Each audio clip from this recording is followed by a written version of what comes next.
BJP अपनी दोहरी नीति पर खामोश क्यों? क्या यही है नया भारत? हद है मोदी जी, मांगा राशन मिली मौत। आप ये पिक देख रहे होंगे, मध्य प्रदेश के छतरपुर गांव से है। और क्या इस देश में दलित होना अपराध है?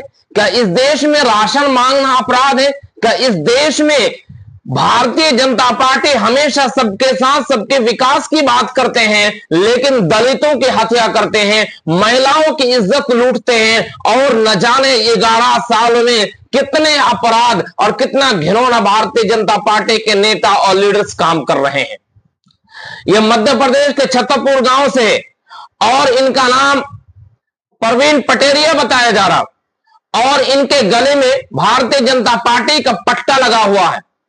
और इन्होंने एक दलित युवक के जानबूझकर गोली मारकर हत्या कर दी।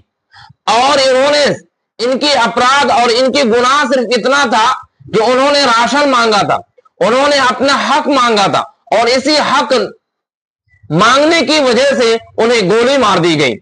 और आप इनके अलावा इनमें पेपर में आया कि मांगा राशन मिली मौत।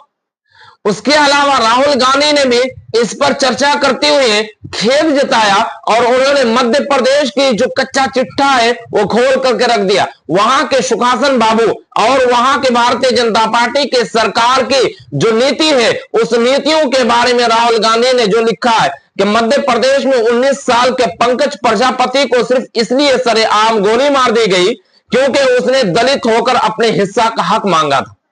दलित का हक मांगना अपराध हो चुका है, दलित अपने हक नहीं मांग सकते। और भारतीय जनता पार्टी की ये नीति, भारतीय जनता पार्टी की ये मंशा पूरी तौर पर आज 11 साल में खुल करके सामने आ गए।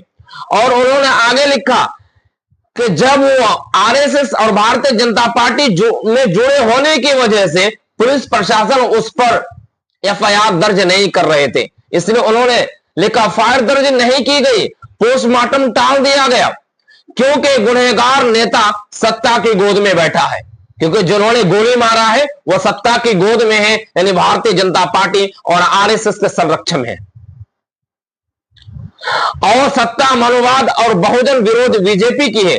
मोदी सरकार के 11 साल दलित, आदिवासी, पिछड़ों और अल्पसंख्यकों के अपमान, हिंसा और भेदभाव से भरे हैं।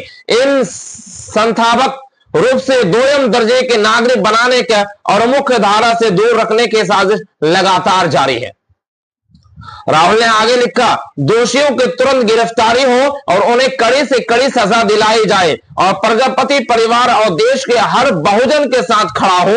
यह लड़ाई सम्मान, न्याय और बराबरी की है, और हम यह लड़ाई हर हाल में जीतेंगे।